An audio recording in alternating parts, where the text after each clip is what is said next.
What's good? It's your boy Logic. It's been a while. Had the CV, COVID.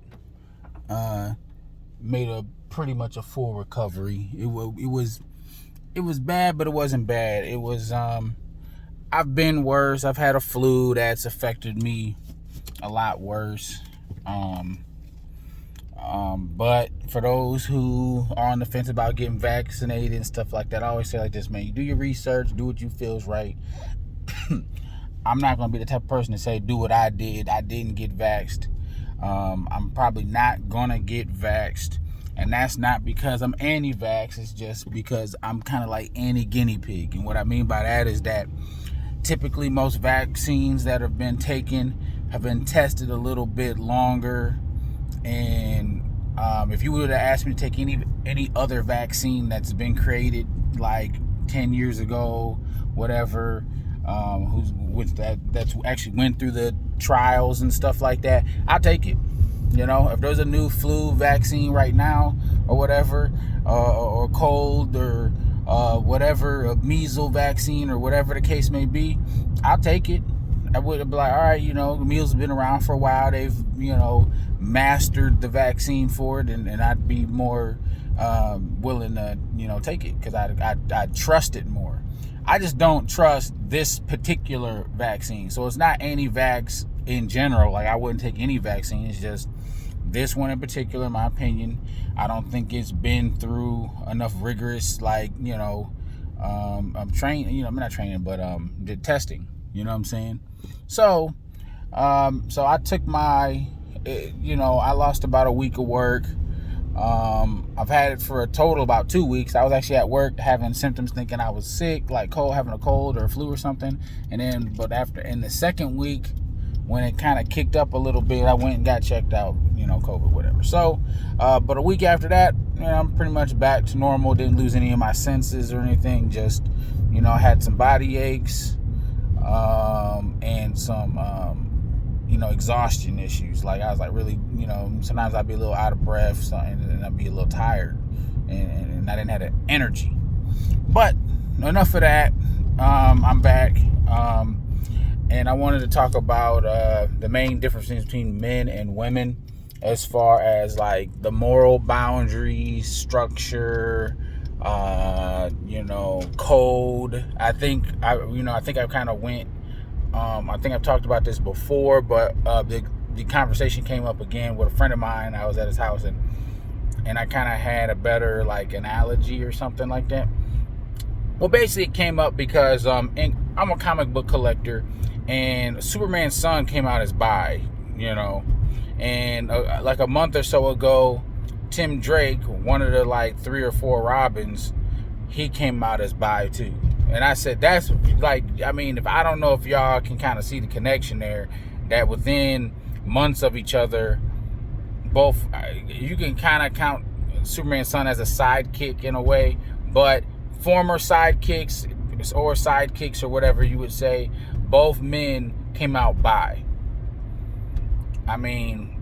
It was a dumb move. The only saving grace is that he's bi, which means he'll be with a girl.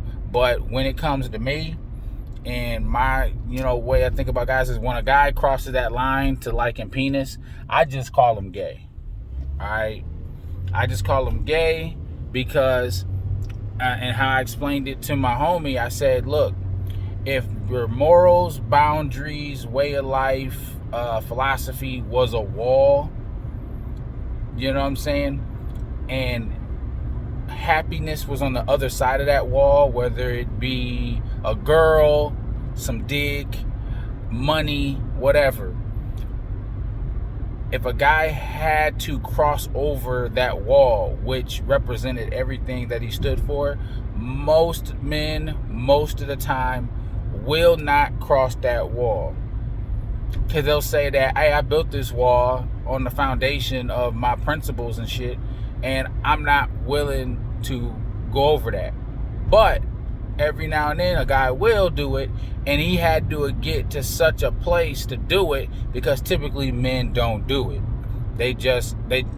men typically stand more firmer in their beliefs than I would say women do. Women also have a wall. They have their morals, their boundaries, their principles, or whatever. And in the case of, is this girl gonna fuck this chick, or will she switch to the other team? Will she, find comfort in vagina? The thing is, I don't have like a raw percentage or whatever, but it's exponentially higher than a man that you would see a woman jump over her wall, her boundaries, her principles, her morals, her values, in the pursuit of happiness. Because see, women typically have to feel stimulated at all times. Some are even toxic enough to where even if it was negative stimulation, it's better than no stimulation. But if they have the option to get the kind of stimulation that they want, if it comes at the cost of their morals, boundaries, principles, or whatever, a woman is more likely to jump over that wall in the pursuit of happiness, because they have to just feel something. They have to feel good. Now, you might typically find a girl that jumps over the wall, it feels good. Maybe she comes back to her senses, and then she'll maybe go back to the other side. And we see that all the time, as in, maybe a girl gets drunk, fucks her girlfriend, and then maybe the next day she's like, oh, that was a crazy night, that's probably not gonna happen again. But it's locked away in her mind, meaning that it's something that she's done before. Chances are the chances of her doing it again are gonna go up. She can have a bad breakup. Let's say she goes over a girl's house. They're talking about it, eating some bonbons, watching a good movie. They're laying on each other, comforting each other, and they look into each other's eyes a little too long. Next thing you know, they want to feel good. She's your friend. She wants you to feel good. And then she starts touching on you, and next thing you know, you jumped over that wall. Some girls, you pay them enough money, they'll jump over that wall. Like, there's so many different ways that a woman will climb over that wall that a man wouldn't do. You couldn't just throw money at a nigga like, hey man, here's like $1,500, suck this dick. Hell no. Hell no. Like, gun to a nigga's head. Niggas is like, man, I really do not want to do this. I'd rather almost have my damn brains blown out. Like, the extent that you would have to go to get a dude to do it, outside of him being born with some wires crossed or being raised by a bunch of sisters or something, like, there was, if there wasn't something already off about the dude, to get a guy to just suck a dick or whatever. Hell, girls do it out of curiosity. I'm like, goddamn, they just want to know what it feels like. Most niggas, 99.9% niggas don't be like, I wonder how it feels like to have a dick in my ass. Yeah, and then you're looking at your homie and he's like, I don't know what the fuck you, like, you couldn't ask a dick question to another nigga. You but, hey man, would you take a dick? And then he probably just smack you right there. Like, the fact that you said take a dick, meaning that, and somewhere in this conversation, you're gonna ask me to take a penis and do something with it, whether it be mine or somebody else's. Like, I'm gonna stop you right there, because niggas will be funny. Like, most likely he's not gonna ask you no straight joke. Niggas, we do them gay jokes from time to time or whatever, and chances are you start the joke off with dick, you're probably trying to see if a guy's willing to break a boundary or two. And I'm like no. So that's pretty much how the conversation went with my homie. We pretty much discussed that women are way more flexible. Like, they're like water. You pour them into a container, they'll take the form of the container.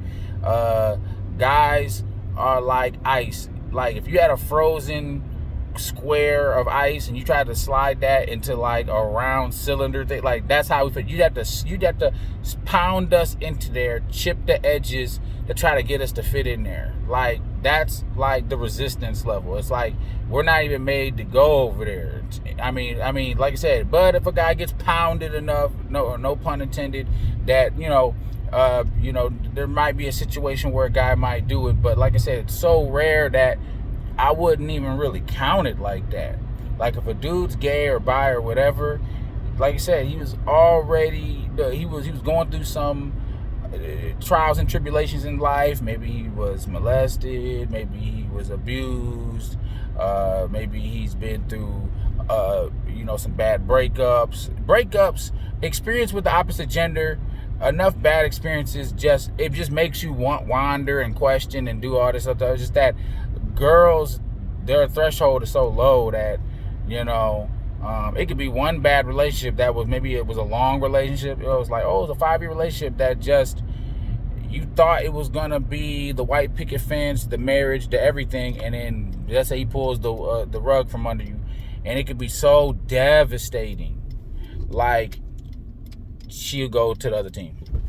So, but yeah, that's just what I wanted to tell y'all guys. The difference between men and women, like that our walls of morals and boundaries, you can either say that our wall is a lot taller, so trying to climb over it is harder, or just that we don't even want to peek over the other side in the pursuit of some happiness that would question our morals and boundaries. Like, you know what I'm saying? Especially if it's on some homo shit. So it's your boy Logic back in here, recovered. I'll holla at y'all later.